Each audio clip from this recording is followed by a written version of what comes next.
खबरों के बुलेटिन के स्पॉन्सर ने रियल्टर गुरजितेंद्र सिंह रंधावा। हर तरह की प्रॉपर्टी खरीदण ते वेचण लई तुसीं कॉल कर सकते हो।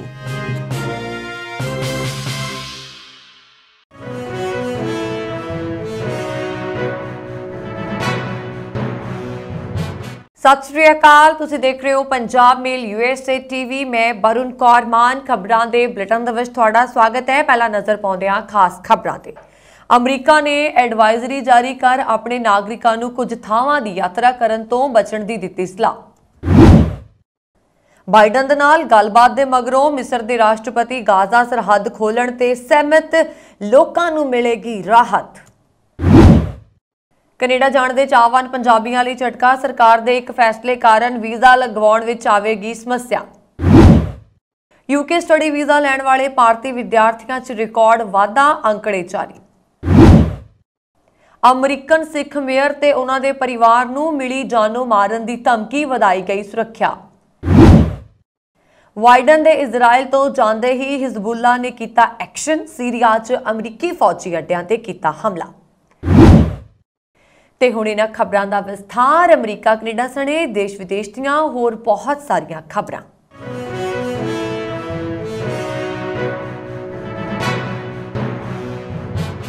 अमरीका के विदेश विभाग ने दुनिया के ਵੱਖ-ਵੱਖ हिस्सों में चल रहे तणाव ਨੂੰ ਲੈ ਕੇ अपने नागरिकों ਨੂੰ एडवाइजरी जारी की है। विदेश विभाग के वलों जारी एडवाइजरी ਦੇ ਵਿੱਚ ਕਿਹਾ ਗਿਆ ਹੈ कि दुनिया के ਵੱਖ-ਵੱਖ ਖੇਤਰਾਂ ਵਿੱਚ ਵੱਧਦੇ ਤਣਾਅ ਅਤੇ ਅੱਤਵਾਦੀ ਹਮਲਿਆਂ ਨੂੰ ਧਿਆਨ ਵਿੱਚ ਰੱਖਦਿਆਂ नागरिकों ਨੂੰ यात्रा तो बचण की सलाह दी जाती है।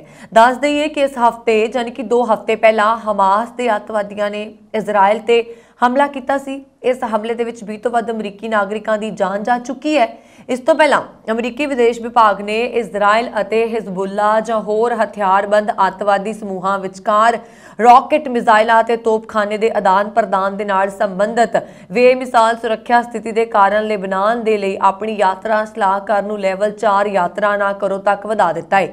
मंगलवार नूं जारी एक सलाह दे विच विभाग ने कहा कि बेरूत विच दूतावास के परिवारक मैंबरां ते कुछ गैर एमरजेंसी अमरीकी सरकारी कर्मचारियों नूं बेमिसाल सुरक्षा स्थिति के कारण स्वै इच्छित तौर पर देश छड्डण की आग्ञा देगा।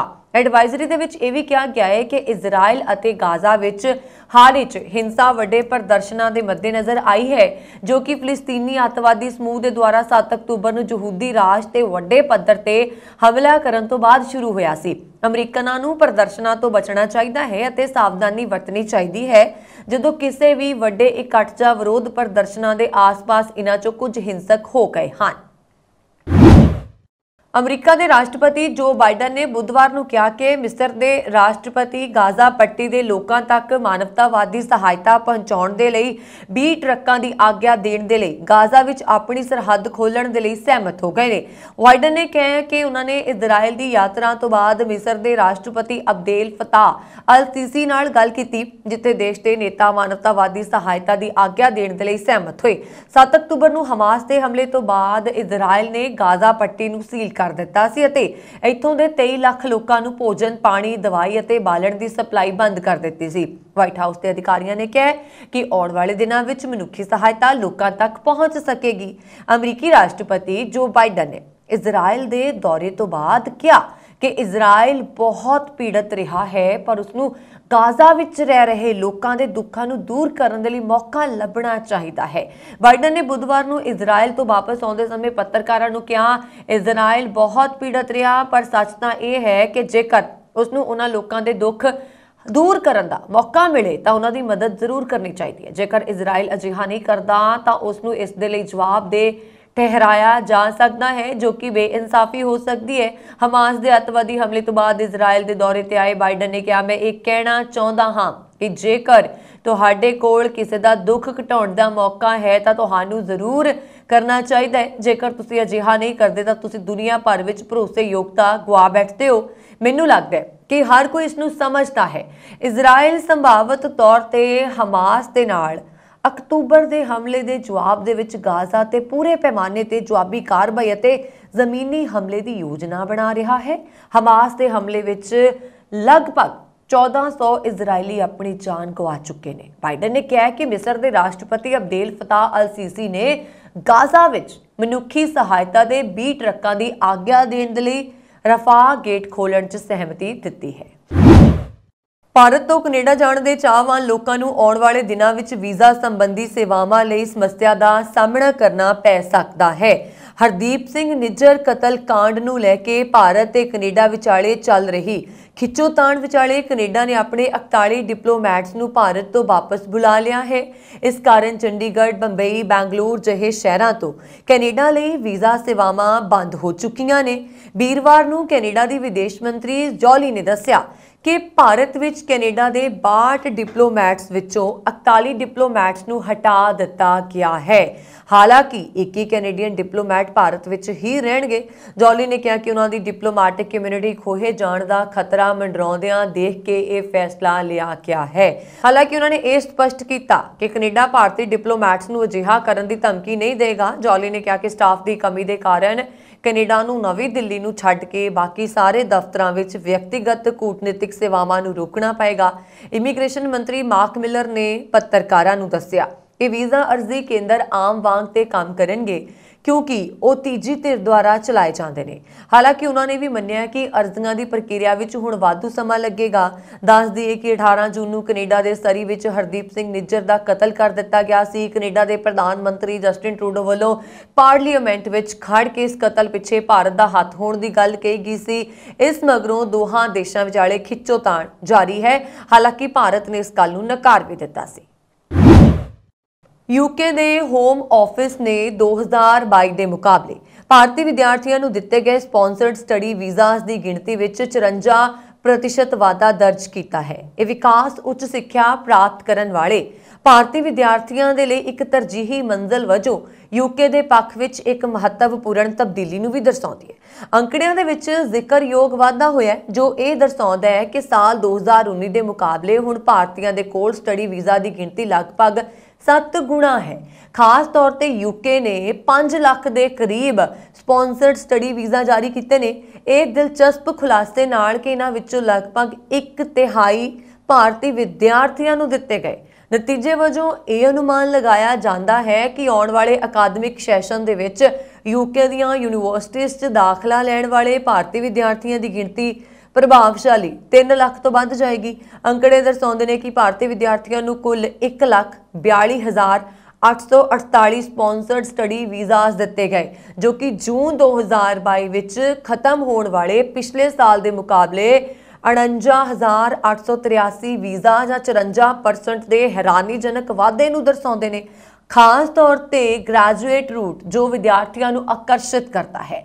अपनी पढ़ाई पूरी करने तो बाद यूके दे विच उन्हां दे ठहरन दे विच भारतीयों को 42% एक्सटेंशन दिते गए। इस तो इलावा 20% विद्यार्थी जिन्हां दे वीज़ा की म्याद 2022 खत्म हो गई सी ने अपनी पढ़ाई पूरी करने तो बाद ग्रैजुएट रूट विच तब्दीली करने की चोण की है।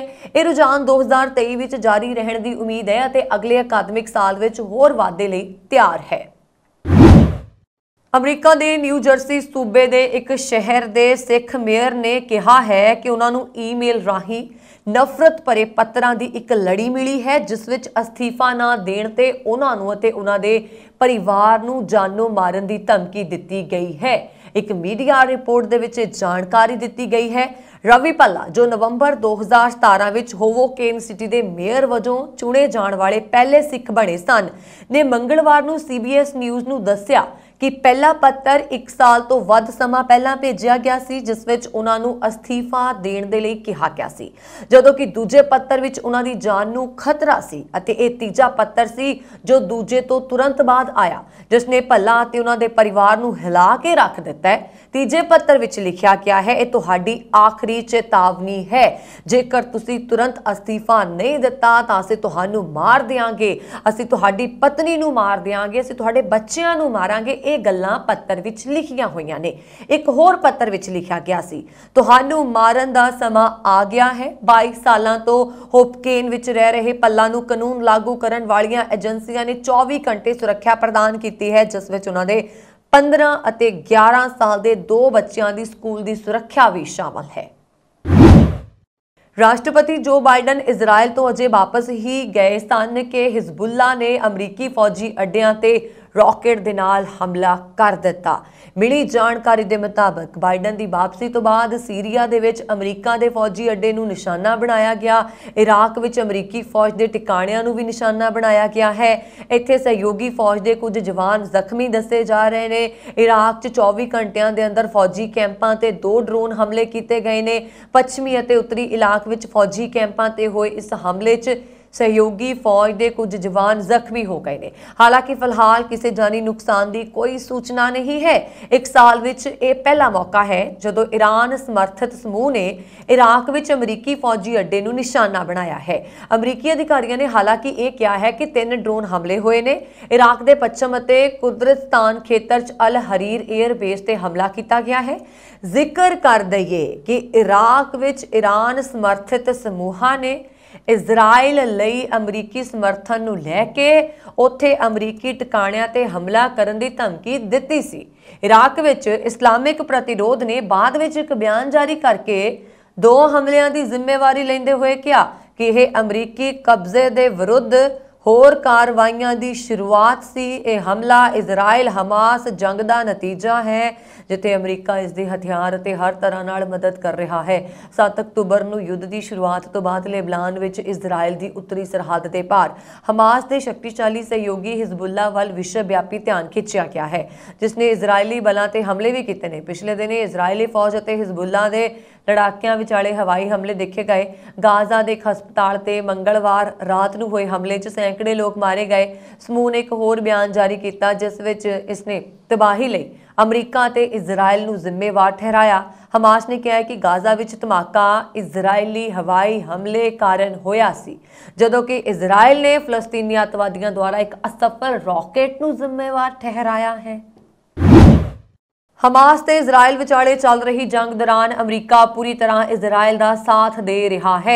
अमरीका वालों भी कई बार कहा जा चुका है कि वह इजराइल का हथ कदे नहीं छड्डेगा। इस गल नूं साबित करन अते वादे नूं निभाउण दे लई अमरीकी राष्ट्रपति जो बाइडन बीते दिन इजराइल पहुंचे सी, पर अमरीका राज विभाग के निर्देशक जोश पाल ने इजराइल का समर्थन करन कारण अपने अहुदे तो अस्तीफा दे दिता है। जोश पाल पहला विदेश विभाग के सेना मामलों के निर्देशक सी। उन्होंने अपना अहुदा छड्ड दिता। उन्होंने शक जताया कि अमरीका अपनियां पिछलियां गलतियां दोहराउण दी कगार ते है। उन्होंने कहा मैनूं डर है कि किते अमरीका अपने पिछले समय दौरान कीतियां गलतियां ना दोहराए, इसलिए मैं इसका हिस्सा बनन तो पिछे हटदा हाँ। दस दईए कि इस समय अमरीका इजराइल नूं हर साल $3.8 बिलियन तो भी वध दी सैनिक सहायता दिंदा है। जोश ने हथियार और गोला बरूद इजराइल नूं लगातार भेजे जाण कारण प्रशासन के विरोध विच अस्तीफा दिता है क्योंकि इजराइल हमास दे नाल जंग दौरान गाजा की घेराबंदी कर रहा है तो हो सकता है कि उस ते कब्जा भी कर ले। इस कारण यह स्थिति इजराइल और फिलिस्तीन दोवां देशों के लोगों लई चिंता ते दुख का कारण बनेगा। अमरीका के राष्ट्रपति जो बाइडन ने बुधवार को कहा कि अजिहा प्रतीत होंदा है कि गाजा पट्टी के एक हस्पताल विच धमाका इजराइल ने नहीं किया सी। बाइडन ने एक बैठक के दौरान इजराइल के प्रधानमंत्री बेंजामिन नेतनयाहू ने कहा जो मैं देखा है उसके आधार पर अजिहा लगता है कि एक काम तुसी नहीं सगों किसी दूसरी टीम ने किया है। पर बाइडन ने कहा कि उत्थे बहुत सारे लोग सन जिन्हां नूं नहीं पता है कि धमाका किस कारण होया है। हमास शासित गाजा के सेहत मंत्रालय ने कि इजराइल ने हस्पताल ते हवाई हमला किया उत्थे इजराइल की फौज ने शमूलियत तो इनकार किया है तो दावा किया है कि घटना एक होर कट्टड़पंथी समूह फलस्तीन इस्लामिक जिहाद वालों दागे गए रॉकेट का निशाना खुंजण कारण वापरी है। हालांकि इस समूह ने भी इस गल तो इनकार किया है। बाइडन ने इजराइल विच रुकण तो बाद जॉर्डन जाण दी योजना बनाई सी पर हस्पताल विच धमाके तो बाद उत्थे मीटिंगां रद्द कर दित्तियां गईयां। अमरीका के कोलोराडो विच एक ग्रीन फ्यूनरल होम विच 199 लाशां के अवशेष मिले ने। पुलिस अधिकारियों ने मंगलवार नूं दस्सिया कि अंतिम संस्कार घर तो हुण तक 179 लाशां कढ़ियां जा चुकियां ने। इस तो पहला अधिकारियों ने अंदाजा लगाया सीगा कि अंतिम संस्कार घर विच सड़ी हुई हालत विच 115 लाशां सी। डेनवर तो लगभग 100 मील दक्षिण विच एक छोटे जहे कस्बे Penrose which return to nature funeral home विखे एक खंडर इमारत के अंदर बदबू आउण दी रिपोर्ट की गई सी। ਜਿਸ ਤੋਂ ਬਾਅਦ ਸ਼ੱਕੀ ਘਟਨਾ ਦੇ ਸੰਬੰਧ ਵਿੱਚ ਮੰਗਲਵਾਰ ਰਾਤ ਨੂੰ ਹੀ ਪੁਲਿਸ ਅਧਿਕਾਰੀਆਂ ਨੂੰ ਇਮਾਰਤ ਵਿੱਚ ਬੁਲਾਇਆ ਗਿਆ। ਜਦੋਂ ਫਰੀਮੌਂਟ ਕਾਉਂਟੀ ਸ਼ੈਰਿਫ ਦੇ ਦਫ਼ਤਰ ਦੇ ਅਧਿਕਾਰੀ ਖੋਜ ਵਾਰੰਟ ਨਾਲ ਘਟਨਾ ਸਥਾਨ ਤੇ ਪਹੁੰਚੇ ਤਾਂ ਉਹਨਾਂ ਨੂੰ ਗਲਤ ਢੰਗ ਨਾਲ ਸਟੋਰ ਕੀਤੇ ਅਵਸ਼ੇਸ਼ ਮਿਲੇ। 13 ਅਕਤੂਬਰ ਤੱਕ ਸਾਰੇ ਅਵਸ਼ੇਸ਼ਾਂ ਨੂੰ ਸਾਈਟ ਤੋਂ ਹਟਾ ਦਿੱਤਾ ਗਿਆ, ਪਰ ਅਧਿਕਾਰੀਆਂ ਨੇ ਕਿਹਾ ਕਿ ਪਛਾਣ ਦੀ ਪ੍ਰਕਿਰਿਆ ਜਾਰੀ ਰਹਿਣ ਕਾਰਨ ਗਿਣਤੀ ਵੱਧ ਸਕਦੀ ਹੈ। ਸਥਾਨਕ ਅਧਿਕਾਰੀਆਂ ਨੇ ਕਿਹਾ ਹੈ ਕਿ ਉਹ ਆਉਣ ਵਾਲੇ ਦਿਨਾਂ ਵਿੱਚ ਲਾਸ਼ਾਂ ਦੀ ਪਛਾਣ ਹੁੰਦੇ ਹੀ ਪਰਿਵਾਰਕ ਮੈਂਬਰਾਂ ਨੂੰ ਸੂਚਿਤ ਕਰਨਾ ਸ਼ੁਰੂ ਕਰ ਦੇਣਗੇ। ਹਾਲਾਂਕਿ ਲਾਸ਼ਾਂ ਦੇ ਅਵਸ਼ੇਸ਼ਾਂ ਤੋਂ ਇਲਾਵਾ ਪੁਲਿਸ ਅਧਿਕਾਰੀਆਂ ਨੂੰ ਘਟਨਾ ਸਥਾਨ ਤੋਂ ਹੋਰ ਕੀ ਮਿਲਿਆ ਹੈ, ਅਧਿਕਾਰੀਆਂ ਨੇ ਇਸ ਬਾਰੇ ਜਾਣਕਾਰੀ ਦੇਣ ਤੋਂ ਇਨਕਾਰ ਕਰ ਦਿੱਤਾ। ਇਜ਼ਰਾਈਲ ਅਤੇ ਹਮਾਸ ਵਿਚਾਲੇ ਜੰਗ ਤਬਾਹਕੁਨ ਹੋ ਚੁੱਕੀ ਹੈ। ਇਸ ਸਭ ਦੇ ਵਿਚਾਲੇ ਪੈਂਟਾਗਨ ਨੇ ਕਿਹਾ ਕਿ ਵੀਰਵਾਰ ਨੂੰ ਯੂਐਸ ਨੇਵੀ ਦੇ ਜੰਗੀ ਬੇੜੇ ਨੇ ਯਮਨ ਤੋਂ ਇਜ਼ਰਾਈਲ ਵੱਲ ਈਰਾਨ ਨਾਲ ਜੁੜੇ ਹੌਤੀ ਅੱਤਵਾਦੀਆਂ ਦੁਆਰਾ ਲਾਂਚ ਕੀਤੀਆਂ ਗਈਆਂ 3 ਕਰੂਜ਼ ਮਿਜ਼ਾਈਲਾਂ ਅਤੇ ਕਈ ਡਰੋਨਾਂ ਨੂੰ ਨਸ਼ਟ ਕਰ ਦਿੱਤਾ। ਇਜ਼ਰਾਈਲ ਹਮਾਸ ਯੁੱਧ ਵਿਚਾਲੇ ਖੇਤਰੀ ਤਣਾਅ ਵਧਣ ਕਾਰਨ ਵਾਸ਼ਿੰਗਟਨ ਈਰਾਨ ਸਮਰਥਿਤ ਸਮੂਹਾਂ ਦੁਆਰਾ ਗਤੀਵਿਧੀਆਂ ਲਈ ਅਲਰਟ ਤੇ ਹੈ। ਪੈਂਟਾਗਨ ਦੇ ਬੁਲਾਰੇ ਬ੍ਰਿਗੇਡੀਅਰ ਜਨਰਲ ਪੈਟਰਿਕ ਨੇ ਪੱਤਰਕਾਰਾਂ ਨੂੰ ਕਿਹਾ, ਅਸੀਂ ਪੱਕਾ ਨਹੀਂ ਕਹਿ ਸਕਦੇ ਕਿ ਇਹ ਮਿਜ਼ਾਈਲਾਂ ਤੇ ਡਰੋਨ ਕਿਸ ਨੂੰ ਨਿਸ਼ਾਨਾ ਬਣਾ ਰਹੇ ਸਨ, ਪਰ ਇਹਨਾਂ ਨੂੰ ਯਮਨ ਤੋਂ ਲਾਲ ਸਾਗਰ ਦੇ ਨਾਲ ਉੱਤਰ ਵੱਲ ਸੰਭਾਵਤ ਤੌਰ ਤੇ ਇਜ਼ਰਾਈਲ ਦੇ ਟੀਚਿਆਂ ਵੱਲ ਲਾਂਚ ਕੀਤਾ ਗਿਆ ਸੀ। ਪੈਂਟਾਗਨ ਨੇ ਕਿਹਾ ਹੈ ਕਿ ਯੂਐਸਐਸ ਕਾਰਨੀ ਵਿਨਾਸ਼ਕ ਵੀਰਵਾਰ ਨੂੰ ਉੱਤਰੀ ਲਾਲ ਸਾਗਰ ਵਿੱਚ ਸੀ ਜਦੋਂ ਉਸਨੇ ਮਿਜ਼ਾਈਲਾਂ ਅਤੇ ਡਰੋਨਾਂ ਨੂੰ ਸੁੱਟਣ ਦਾ ਫੈਸਲਾ ਕੀਤਾ। ਰਾਈਡਰ ਨੇ ਕਿਹਾ ਕਿ ਸੀਰੀਆ ਤੇ ਇਰਾਕ ਵਿੱਚ ਅਮਰੀਕੀ ਫੌਜੀ ਟਿਕਾਣਿਆਂ ਤੇ ਵੀ ਪਿਛਲੇ 24 ਘੰਟਿਆਂ 'ਚ ਹਮਲੇ ਕੀਤੇ ਗਏ। ਰਾਈਡਰ ਨੇ ਕਿਹਾ ਕਿ ਮਿਜ਼ਾਈਲਾਂ ਨੂੰ ਇਸ ਲਈ ਮਾਰਿਆ ਗਿਆ ਕਿਉਂਕਿ ਉਹਨਾਂ ਨੇ ਆਪਣੇ ਫਲਾਈਟ ਪ੍ਰੋਫਾਈਲ ਦੇ ਆਧਾਰ ਤੇ ਸੰਭਾਵੀ ਖਤਰਾ ਪੈਦਾ ਕੀਤਾ ਸੀ। ਉਹਨਾਂ ਨੇ ਕਿਹਾ ਕਿ ਅਮਰੀਕਾ ਇਸ ਮਹੱਤਵਪੂਰਨ ਖੇਤਰ ਵਿੱਚ ਆਪਣੇ ਸਹਿਯੋਗੀਆਂ ਅਤੇ ਸਾਡੇ ਹਿੱਤਾਂ ਦੀ ਸੁਰੱਖਿਆ ਲਈ ਜੋ ਵੀ ਜ਼ਰੂਰੀ ਹੈ ਉਹ ਕਰਨ ਦੇ ਲਈ ਤਿਆਰ ਹੈ। ਉਹਨਾਂ ਨੇ ਕਿਹਾ ਕਿ ਅਮਰੀਕਾ ਅਜੇ ਵੀ ਮੁਲਾਂਕਣ ਕਰ ਰਿਹਾ ਹੈ ਕਿ ਨਿਸ਼ਾਨਾ ਕੀ ਸੀ। ਅਮਰੀਕਾ ਨੇ ਪਿਛਲੇ ਹਫ਼ਤੇ ਮੱਧ ਪੂਰਬ ਦੇ ਵਿੱਚ ਇੱਕ ਵੱਡੀ ਜਲਸੈਨਾ ਭੇਜੀ ਹੈ, ਜਿਸ ਵਿੱਚ 2 에ਅਰਕ੍ਰਾਫਟ ਕੈਰੀਅਰ, ਉਹਨਾਂ ਦੇ ਸਹਿਯੋਗੀ ਜਹਾਜ਼ ਅਤੇ ਲਗਭਗ 2000 ਮਰੀਨ ਸ਼ਾਮਲ ਹਨ। ਰਿਪਬਲਿਕਨ ਪਾਰਟੀ ਦੀ ਰਾਸ਼ਟਰਪਤੀ ਅਹੁਦੇ ਦੀ ਉਮੀਦਵਾਰ ਨਿੱਕੀ ਹੇਲੀ ਨੇ ਗਾਜ਼ਾ ਤੋਂ ਆਉਣ ਵਾਲੇ ਆਮ ਨਾਗਰਿਕਾਂ ਲਈ ਆਪਣੇ ਦਰ ਨਾ ਖੋਲ੍ਹਣ ਦੇ ਲਈ ਇਸਲਾਮਕ ਮੁਲਕਾਂ ਦੀ ਨਿਖੇਧੀ ਵੀ ਕੀਤੀ ਸੀ। ਉਹਨਾਂ ਨੇ ਈਰਾਨ ਦੇ ਨਾਲ ਪਰਮਾਣੂ ਸੌਦੇ ਲਈ ਅਮਰੀਕਾ ਦੇ ਸਾਬਕਾ ਰਾਸ਼ਟਰਪਤੀ ਬਰਾਕ ਓਬਾਮਾ ਅਤੇ ਮੌਜੂਦਾ ਰਾਸ਼ਟਰਪਤੀ ਜੋ ਬਾਈਡਨ ਤੇ ਵਰਦਿਆਂ ਤਹਿਰਾਨ ਤੇ ਦੋਸ਼ ਲਗਾਇਆ ਸੀਗਾ ਕਿ ਉਹ ਹਮਾਸ ਅਤੇ ਹਿਜ਼ਬੁੱਲਾ ਨੂੰ ਸ਼ਹਿ ਦੇ ਰਹੇ ਨੇ। ਹੇਲੀ ਨੇ CNN ਨੂੰ ਕਿਹਾ ਸੀਗਾ ਕਿ ਉਹ ਸਾਨੂੰ ਫਲਸਤੀਨੀ ਨਾਗਰਿਕਾਂ ਨੂੰ ਖਾਸ ਕਰਕੇ ਬੇਕਸੂਰਾਂ ਦਾ ਧਿਆਨ ਕਰਨਾ ਚਾਹੀਦਾ ਹੈ ਕਿਉਂਕਿ ਉਹ ਸਹਾਇਤਾ ਨਹੀਂ ਮੰਗ ਸਕਦੇ। ਪਰ ਅਰਬ ਮੁਲਕ ਕਿੱਥੇ ਨੇ? ਕਤਰ, ਲਬਨਾਨ, ਜਾਰਡਨ ਅਤੇ ਮਿਸਰ ਕਿੱਥੇ ਨੇ? ਕੀ ਤੁਸੀਂ ਜਾਣਦੇ ਹੋ ਕਿ ਅਸੀਂ ਮਿਸਰ ਨੂੰ ਸਾਲ ਵਿੱਚ ਅਰਬਾਂ ਡਾਲਰ ਦਿੰਦੇ ਹਾਂ? ਉਹ ਬੂਹੇ ਕਿਉਂ ਨਹੀਂ ਖੋਲ ਰਹੇ? ਉਹ ਫਲਸਤੀਨੀਆਂ ਨੂੰ ਕਿਉਂ ਨਹੀਂ ਲੈ ਰਹੇ? ਉਹਨਾਂ ਨੇ ਕਿਹਾ ਕਿ ਉਹ ਹਮਾਸ ਨੂੰ ਆਪਣੇ ਗੁਆਂਢ ਵਿੱਚ ਨਹੀਂ ਆਉਣ ਦੇਣਾ ਚਾਹੁੰਦੇ। ਫਿਰ ਇਜ਼ਰਾਈਲ ਹਮਾਸ ਨੂੰ ਗੁਆਂਢ ਵਿੱਚ ਕਿਉਂ ਰੱਖਣਾ ਚਾਹੇਗਾ? ਅਰਬ ਮੁਲਕ ਫਲਸਤੀਨੀਆਂ ਦੀ ਸਹਾਇਤਾ ਲਈ ਕੁਝ ਨਹੀਂ ਕਰ ਰਹੇ ਨੇ ਕਿਉਂਕਿ ਉਹਨਾਂ ਨੂੰ ਭਰੋਸਾ ਨਹੀਂ ਹੈ ਕੌਣ ਸਹੀ ਹੈ ਤੇ ਕੌਣ ਗਲਤ ਹੈ। ਕਰਨਾਲ ਦੇ ਰਹਿਣ ਵਾਲੇ ਇੱਕ ਨੌਜਵਾਨ ਦੀ ਅਮਰੀਕਾ ਵਿੱਚ ਸੜਕ ਹਾਦਸੇ 'ਚ ਮੌਤ ਹੋ ਗਈ। 17 ਅਕਤੂਬਰ ਨੂੰ ਨਿਊ ਜਰਸੀ ਸਿਟੀ ਵਿੱਚ ਭਾਰਤ ਨਰਵਾਲ ਦੀ ਸੜਕ ਹਾਦਸੇ 'ਚ ਮੌਤ ਹੋ ਗਈ। ਇਸ ਹਾਦਸੇ ਵਿੱਚ ਉਸਦੇ ਸਾਥੀ ਦੀ ਵੀ ਮੌਤ ਹੋ ਗਈ। 3 ਸਾਲ ਪਹਿਲਾਂ ਉਹ ਸਾਈਪਰਸ ਵਿੱਚ ਪੜ੍ਹਾਈ ਕਰਕੇ ਭਾਰਤ ਪਰਤਿਆ ਸੀ। ਉਸ ਤੋਂ ਬਾਅਦ ਉਹ ਅਮਰੀਕਾ ਚਲਾ ਗਿਆ। ਪੁੱਤਰ ਦੀ ਮੌਤ ਦੀ ਖਬਰ ਤੋਂ ਬਾਅਦ ਮਾਪਿਆਂ ਸਮੇਤ ਪੂਰੇ ਪਿੰਡ ਵਿੱਚ ਸੋਗ ਦੀ ਲਹਿਰ ਹੈ। ਭਾਰਤ ਦੇ ਚਚੇਰੇ ਭਰਾ ਰਵਿੰਦਰ ਨਰਵਾਲ ਨੇ ਦੱਸਿਆ ਕਿ ਉਸਦੇ ਚਾਚਾ ਰਿਸ਼ੀ ਪਾਲ ਨੇ ਰਿਸ਼ਤੇਦਾਰਾਂ ਤੋਂ 40 ਲੱਖ ਰੁਪਏ ਦਾ ਕਰਜ਼ਾ ਲੈ ਕੇ ਉਸਨੂੰ ਡੌਂਕੀ ਰਾਹੀਂ ਅਮਰੀਕਾ ਭੇਜਿਆ ਸੀ। ਭਾਰਤ ਪਿਛਲੇ 8 ਮਹੀਨਿਆਂ ਤੋਂ ਨਿਊ ਜਰਸੀ ਸਿਟੀ ਵਿੱਚ ਇੱਕ ਸਟੋਰ ਤੇ ਕੰਮ ਕਰ ਰਿਹਾ ਸੀ। ਉਸ ਦੇ ਨਾਲ ਇੱਕ ਮੈਕਸੀਕੋ ਦਾ ਨੌਜਵਾਨ ਵੀ ਸੀ। 17 ਅਕਤੂਬਰ ਦੀ ਰਾਤ ਨੂੰ ਉਹ ਸਟੋਰ ਤੇ ਕੰਮ ਖਤਮ ਕਰਕੇ ਆਪਣੇ ਦੋਸਤ ਦੀ ਕਾਰ ਵਿੱਚ ਆਪਣੇ ਘਰ ਜਾ ਰਿਹਾ ਸੀ। ਰਸਤੇ ਵਿੱਚ ਅਚਾਨਕ ਗੱਡੀ ਦਾ ਸੰਤੁਲਨ ਵਿਗੜ ਗਿਆ ਅਤੇ ਗੱਡੀ ਡਿਵਾਈਡਰ ਨਾਲ ਟਕਰਾ ਕੇ ਸੜਕ ਤੇ ਪਲਟ ਗਈ, ਜਿਸ ਵਿੱਚ ਭਾਰਤ ਅਤੇ ਉਸਦੇ ਦੋਸਤ ਦੀ ਮੌਤ ਹੋ ਗਈ। ਇਸ ਸੰਬੰਧੀ ਪਿਤਾ ਰਿਸ਼ੀ ਪਾਲ ਨੇ ਦੱਸਿਆ ਕਿ ਹਾਦਸੇ ਤੋਂ 1 ਦਿਨ ਪਹਿਲਾਂ ਉਸਦੀ ਆਪਣੇ ਪੁੱਤਰ ਭਾਰਤ ਨਾਲ ਗੱਲ ਹੋਈ ਸੀ। ਟੋਰਾਂਟੋ ਤੋਂ ਮੈਕਸੀਕੋ ਸਿਟੀ ਜਾ ਰਹੀ 에ਅਰ ਕੈਨੇਡਾ ਦੀ ਇੱਕ ਫਲਾਈਟ ਨੂੰ ਪਿਛਲੇ ਹਫ਼ਤੇ ਹਿਊਸਟਨ ਵਿੱਚ ਐਮਰਜੈਂਸੀ ਲੈਂਡਿੰਗ ਕਰਨੀ ਪਈ। ਕੈਨੇਡੀਅਨ 에ਅਰਲਾਈਨ ਅਨੁਸਾਰ 13 ਅਕਤੂਬਰ ਦਿਨ ਸ਼ੁੱਕਰਵਾਰ ਨੂੰ ਇਹ ਜਹਾਜ਼ 166 ਪੈਸੇਂਜਰਸ ਨੂੰ ਲੈ ਕੇ ਜਾ ਰਿਹਾ ਸੀ ਜਦੋਂ ਜਹਾਜ਼ ਦੀ 에ਅਰ ਕੰਡੀਸ਼ਨਿੰਗ ਦੇ ਵਿੱਚ ਕੋਈ ਗੜਬੜੀ ਹੋਣ ਕਾਰਨ ਕੈਬਨ ਦਾ 에ਅਰ ਪ੍ਰੈਸ਼ਰ ਘਟ ਗਿਆ। 에ਅਰ ਕੈਨੇਡਾ ਦੇ ਬੁਲਾਰੇ ਪੀਟਰ ਨੇ ਬੁੱਧਵਾਰ ਨੂੰ ਜਾਰੀ ਕੀਤੇ ਬਿਆਨ 'ਚ ਦੱਸਿਆ ਕਿ ਸਾਡੇ ਸਟੈਂਡਰਡ ਆਪਰੇਟਿੰਗ ਪ੍ਰੋਸੀਜਰਸ ਦੇ ਅਨੁਸਾਰ ਪਾਇਲਟ ਨੂੰ ਜਹਾਜ਼ 10,000 ਫੁੱਟ ਤੋਂ ਹੇਠਾਂ ਲਿਆਉਣਾ ਪਿਆ ਤੇ ਆਕਸੀਜਨ ਮਾਸਕ ਵੀ ਨਿਕਲ ਆਏ, ਪਰ ਉਹਨਾਂ ਦੀ ਵਰਤੋਂ ਦੀ ਲੋੜ ਨਹੀਂ ਪਈ ਕਿਉਂਕਿ ਕੈਬਨ ਵਿੱਚ ਲੋੜੀਂਦੀ ਆਕਸੀਜਨ ਸੀ। ਪਾਇਲਟ ਵੱਲੋਂ ਐਮਰਜੈਂਸੀ ਲੈਂਡਿੰਗ ਦੀ ਬੇਨਤੀ ਕੀਤੀ ਗਈ ਤੇ ਉਹਨਾਂ ਨੂੰ ਹਿਊਸਟਨ ਵਿੱਚ ਉਤਰਨ ਦੇ ਲਈ ਥਾਂ ਮਿਲ ਗਈ। ਬੋਇੰਗ 737 ਮੈਕਸ ਜਹਾਜ਼ ਸਹੀ ਸਲਾਮਤ ਲੈਂਡ ਕਰ ਗਿਆ ਤੇ ਕਿਸੇ ਵੀ ਪੈਸੇਂਜਰ ਜਾਂ ਅਮਲੇ ਨੂੰ ਕੋਈ ਸੱਟ ਫੇਟ ਨਹੀਂ ਲੱਗੀ। ਏਅਰ ਕੈਨੇਡਾ ਨੇ ਆਖਿਆ ਕਿ ਉਹਨਾਂ ਵੱਲੋਂ ਪੈਸੇਂਜਰਸ ਨੂੰ ਗੁੱਡਵਿਲ ਕੰਪਨਸੇਸ਼ਨ ਤੇ ਅਕਮੋਡੇਸ਼ਨ ਮੁਹੱਈਆ ਕਰਵਾਈ ਗਈ ਹੈ ਤੇ ਅਗਲੇ ਦਿਨ ਉਹ ਮੁੜ ਪੈਸੇਂਜਰਸ ਨੂੰ ਲੈ ਕੇ ਰਵਾਨਾ ਹੋ ਸਕੇ। ਅਮਰੀਕਾ ਦੇ ਸਾਬਕਾ ਰਾਸ਼ਟਰਪਤੀ ਡੋਨਾਲਡ ਟਰੰਪ ਨੇ ਇਜ਼ਰਾਈਲ ਹਮਾਸ ਜੰਗ ਦਰਮਿਆਨ ਵੱਡਾ ਬਿਆਨ ਦਿੱਤਾ ਹੈ। ਉਹਨਾਂ ਨੇ ਐਲਾਨ ਕੀਤਾ ਕਿ ਜੇਕਰ ਉਹ ਰਾਸ਼ਟਰਪਤੀ ਚੁਣੇ ਜਾਂਦੇ ਨੇ ਤਾਂ ਹਮਾਸ ਦਾ ਸਮਰਥਨ ਕਰਨ ਵਾਲੇ ਪ੍ਰਵਾਸੀਆਂ ਦੇ ਅਮਰੀਕਾ ਆਉਣ ਤੇ ਰੋਕ ਲਗਾ ਦਿੱਤੀ ਜਾਏਗੀ। ਇਸ ਦੇ ਨਾਲ ਹੀ ਉਹਨਾਂ ਨੇ ਕਿਹਾ ਕਿ ਹਮਾਸ ਦਾ ਜਨਤਕ ਤੌਰ ਤੇ ਸਮਰਥਨ ਕਰਨ ਵਾਲੇ ਪ੍ਰਵਾਸੀਆਂ ਨੂੰ ਗ੍ਰਿਫਤਾਰ ਕੀਤਾ ਜਾਏਗਾ ਤੇ ਦੇਸ਼ ਵਿੱਚ ਹਮਾਸ ਦੇ ਸਮਰਥਨ 'ਚ ਪ੍ਰਦਰਸ਼ਨ ਤੇ ਪਾਬੰਦੀ ਲਗਾਈ ਜਾਏਗੀ। ਮੀਡੀਆ ਰਿਪੋਰਟਾਂ ਦੇ ਮੁਤਾਬਕ ਸਾਬਕਾ ਅਮਰੀਕੀ ਰਾਸ਼ਟਰਪਤੀ ਟਰੰਪ ਚੋਣ ਪ੍ਰਚਾਰ ਦੇ ਹਿੱਸੇ ਵਜੋਂ सोमवार ਨੂੰ ਅਮਰੀਕਾ ਦੇ ਆਇਓਵਾ ਪਹੁੰਚੇ। ਇਸ ਦੌਰਾਨ ਉਹਨਾਂ ਨੇ ਕਿਹਾ ਸੀਗਾ ਕਿ ਜੇਕਰ ਮੈਂ ਅਮਰੀਕਾ ਦੀ ਸੱਤਾ ਚਾਹੁੰਦਾ ਹਾਂ ਤਾਂ ਕਿਸੇ ਵੀ ਅਜਿਹੇ ਵਿਅਕਤੀ ਨੂੰ ਅਮਰੀਕਾ 'ਚ ਦਾਖਲ ਨਹੀਂ ਹੋਣ ਦਿੱਤਾ ਜਾਏਗਾ ਜੋ ਇਜ਼ਰਾਈਲ ਦੀ ਹੋਂਦ ਵਿੱਚ ਵਿਸ਼ਵਾਸ ਨਹੀਂ ਰੱਖਦਾ। ਅਸੀਂ ਉਹਨਾਂ ਵਿਦੇਸ਼ੀ ਵਿਦਿਆਰਥੀਆਂ ਦੇ ਵੀਜ਼ੇ ਵੀ ਰੱਦ ਕਰ ਦਿਆਂਗੇ ਜੋ ਯਹੂਦੀ ਵਿਰੋਧੀ ਮਾਨਸਿਕਤਾ ਰੱਖਦੇ ਨੇ। ਉਹਨਾਂ ਨੇ ਅੱਤਵਾਦ ਪ੍ਰਭਾਵਿਤ ਦੇਸ਼ਾਂ ਦੇ ਅਮਰੀਕਾ ਯਾਤਰਾ ਤੇ ਪਾਬੰਦੀ ਨੂੰ ਵਧਾਉਣ ਦਾ ਵੀ ਵਾਅਦਾ ਕੀਤਾ।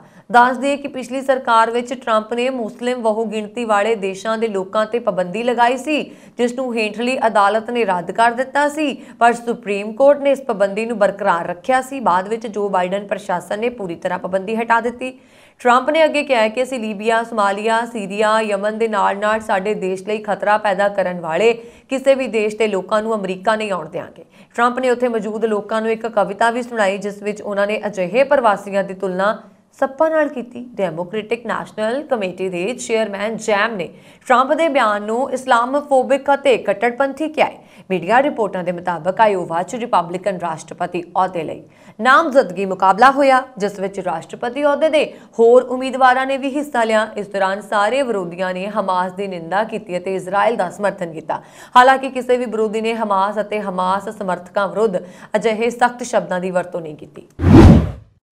ਅਮਰੀਕਾ ਵਿੱਚ ਚੋਣਾਂ ਹੋ ਜਾਣ ਅੱਜ ਹੀ ਤਾਂ ਪੰਜਾਬੀ ਮੂਲ ਦੀ ਨਿੱਕੀ ਹੇਲੀ ਰਾਸ਼ਟਰਪਤੀ ਜੋ ਬਾਈਡਨ ਨੂੰ ਹਰਾ ਸਕਦੀ ਹੈ। ਜੀ ਹਾਂ, ਇਹ ਦਾਅਵਾ ਤਾਜ਼ਾ ਸਰਵੇਖਣ ਵਿੱਚ ਕੀਤਾ ਗਿਆ ਹੈ, ਜਿਸ ਵਿੱਚ ਰਿਪਬਲਿਕਨ ਪਾਰਟੀ ਵੱਲੋਂ ਰਾਸ਼ਟਰਪਤੀ ਅਹੁਦੇ ਦੇ ਸੰਭਾਵਤ ਉਮੀਦਵਾਰਾਂ ਦੇ ਮੁਕਾਬਲੇ ਰਾਸ਼ਟਰਪਤੀ ਜੋ ਬਾਈਡਨ ਦੀ ਦਰਜਾਬੰਦੀ ਤੈਅ ਕਰਨ ਦਾ ਯਤਨ ਕੀਤਾ ਗਿਆ।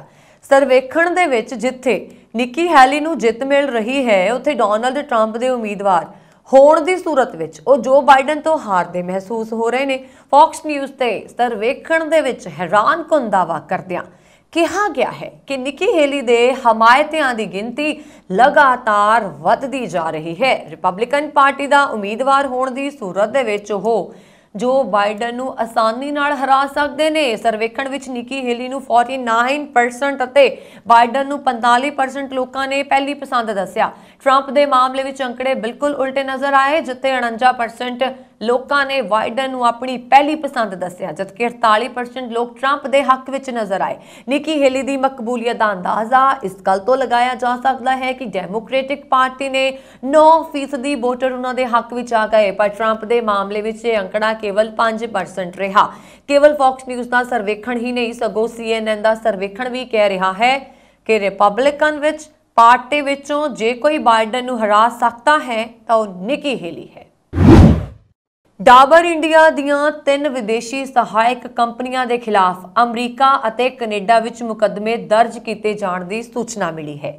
ਡਾਬਰ ਦੀਆਂ ਸਹਿਯੋਗੀ ਕੰਪਨੀਆਂ ਤੇ ਇਹ ਦੋਸ਼ ਲੱਗੇ ਨੇ ਕਿ ਉਹਨਾਂ ਦੇ ਹੇਅਰ ਰਿਲੈਕਸਰ ਉਤਪਾਦ ਨਾਲ ਬੱਚੇਦਾਨੀ ਦੇ ਕੈਂਸਰ ਅਤੇ ਹੋਰ ਸਿਹਤ ਸੰਬੰਧੀ ਸਮੱਸਿਆਵਾਂ ਦਾ ਸਾਹਮਣਾ ਕਰਨਾ ਪੈ ਰਿਹਾ ਹੈ। ਸੰਯੁਕਤ ਰਾਜ ਅਤੇ ਕੈਨੇਡਾ ਵਿੱਚ ਸੰਘੀ ਅਤੇ ਰਾਜ ਅਦਾਲਤਾਂ ਵਿੱਚ ਕੰਪਨੀਆਂ ਵਿਰੁੱਧ ਕਈ ਮੁਕੱਦਮੇ ਦਾਇਰ ਕੀਤੇ ਗਏ ਨੇ। ਦੱਸ ਦਈਏ ਕਿ ਜਿਨ੍ਹਾਂ ਸਹਾਇਕ ਕੰਪਨੀਆਂ ਦੇ ਖਿਲਾਫ ਮਾਮਲੇ ਦਰਜ ਕੀਤੇ ਗਏ ਨੇ, ਉਹਨਾਂ ਦੇ ਨਾਂ ਨਮਸਤੇ ਲੈਬੋਰੇਟਰੀਜ਼ LLC, ਡਰਮੋਵੀਵਾ ਸਕਿਨ ਤੇ ਨਾਲ ਹੋਰ ਕਈ ਨਾਮ ਸ਼ਾਮਲ ਨੇ। ਦੂਜੇ ਪਾਸੇ ਡਾਬਰ ਇੰਡੀਆ ਨੇ ਦੇਰ ਰਾਤ ਸਟਾਕ ਐਕਸਚੇਂਜ ਫਾਈਲਿੰਗ ਵਿੱਚ ਕਿਹਾ ਅਮਰੀਕਾ ਤੇ ਕੈਨੇਡਾ ਵਿੱਚ ਸੰਘੀ ਅਤੇ ਰਾਜ ਅਦਾਲਤਾਂ ਵਿੱਚ ਮੁਕੱਦਮੇ ਦਾਇਰ ਕੀਤੇ ਗਏ ਹਨ ਅਤੇ ਕੰਪਨੀ ਨੇ ਕਿਹਾ ਕਿ ਬਹੁ ਜ਼ਿਲ੍ਹਾ ਮੁਕੱਦਮੇ ਵਿੱਚ ਲਗਭਗ 5400 ਮਾਮਲੇ ਨੇ, ਜਿਨ੍ਹਾਂ ਵਿੱਚ ਨਮਸਤੇ ਡਰਮੋਵੀਵਾ ਅਤੇ ਨਾਲ ਹੋਰ ਕਈ ਨਾਮ ਜਿਹੜੇ ਨੇ ਉਹ ਕੁਝ ਹੋਰ ਉਦਯੋਗਿਕ ਕੰਪਨੀਆਂ ਨੂੰ ਬਚਾਅ ਪੱਖ ਵਜੋਂ ਨਾਮਜ਼ਦ ਕੀਤਾ ਗਿਆ ਹੈ। ਕੰਪਨੀ ਨੇ ਕਿਹਾ ਕਿ ਕੁਝ ਖਪਤਕਾਰਾਂ ਨੇ ਦੋਸ਼ ਲਗਾਇਆ ਕਿ ਹੇਅਰ ਰਿਲੈਕਸ ਉਤਪਾਦ ਵਿੱਚ ਕੈਮੀਕਲ ਹੁੰਦੇ ਨੇ ਅਤੇ ਇਸ ਦੀ ਵਰਤੋਂ ਨਾਲ ਬੱਚੇਦਾਨੀ ਦਾ ਕੈਂਸਰ ਅਤੇ ਹੋਰ ਸਿਹਤ ਸਮੱਸਿਆਵਾਂ ਹੋ ਸਕਦੀਆਂ ਨੇ। ਤਾਜ਼ਾ ਰਿਪੋਰਟ ਦੇ ਅਨੁਸਾਰ ਡਾਬਰ ਇੰਡੀਆ ਦੀਆਂ 27 ਸਹਾਇਕ ਕੰਪਨੀਆਂ ਹਨ, ਜਿਨ੍ਹਾਂ ਨੇ ਵਿੱਤੀ ਸਾਲ 2022 ਵਿੱਚ 23 ਵਿੱਚ ਕੰਪਨੀ ਦੀ ਏਕੀਕ੍ਰਿਤ ਸੰਚਾਲਨ ਆਮਦਨ ਦੇ ਵਿੱਚ 26.60% ਦਾ ਯੋਗਦਾਨ ਪਾਇਆ। ਅਮਰੀਕਾ ਵਿੱਚ ਇੱਕ ਦਿਲ ਦਹਿਲਾਉਣ ਵਾਲੀ ਖਬਰ ਸਾਹਮਣੇ ਆਈ। ਦਰਅਸਲ ਅਮਰੀਕਾ ਦੇ ਸ਼ਿਕਾਗੋ 'ਚ ਇੱਕ ਵਿਅਕਤੀ ਨੇ 6 ਸਾਲ ਦੇ ਬੱਚੇ ਦਾ ਚਾਕੂ ਨਾਲ ਵਾਰ ਕਰਕੇ ਬੇਰਹਿਮੀ ਨਾਲ ਕਤਲ ਕਰ ਦਿੱਤਾ। ਦੋਸ਼ੀ ਨੇ ਬੱਚੇ ਦੀ ਮਾਂ ਤੇ ਵੀ ਹਮਲਾ ਕੀਤਾ, ਪਰ ਉਹ ਇਸ ਹਮਲੇ 'ਚ ਬਚ ਗਈ। ਦੱਸਿਆ ਜਾ ਰਿਹਾ ਹੈ ਕਿ ਬੇਰਹਿਮੀ ਦਾ ਸ਼ਿਕਾਰ ਹੋਇਆ ਬੱਚਾ ਮੁਸਲਿਮ ਭਾਈਚਾਰੇ ਨਾਲ ਸੰਬੰਧਿਤ ਸੀ ਅਤੇ ਫਲਸਤੀਨੀ ਅਮਰੀਕੀ ਨਾਗਰਿਕ ਸੀ। ਪੁਲਿਸ ਦਾ ਕਹਿਣਾ ਹੈ ਕਿ ਬੱਚੇ ਦੀ ਹੱਤਿਆ ਨਫ਼ਰਤੀ ਅਪਰਾਧ ਵਜੋਂ ਕੀਤੀ ਗਈ ਅਤੇ ਗਾਜ਼ਾ ਵਿੱਚ ਇਜ਼ਰਾਈਲ ਅਤੇ ਹਮਾਸ ਵਿਚਕਾਰ ਚੱਲ ਰਹੀ ਜੰਗ ਨਾਲ ਸੰਬੰਧਿਤ ਹੋ ਸਕਦਾ ਹੈ। ਪੁਲਿਸ ਦੇ ਮੁਤਾਬਕ ਇਹ ਘਟਨਾ ਸ਼ਿਕਾਗੋ ਤੋਂ ਕਰੀਬ 64 ਕਿਲੋਮੀਟਰ ਦੂਰ ਪੱਛਮ ਵਿੱਚ ਇੱਕ ਰਿਹਾਇਸ਼ੀ ਇਲਾਕੇ 'ਚ ਵਾਪਰੀ।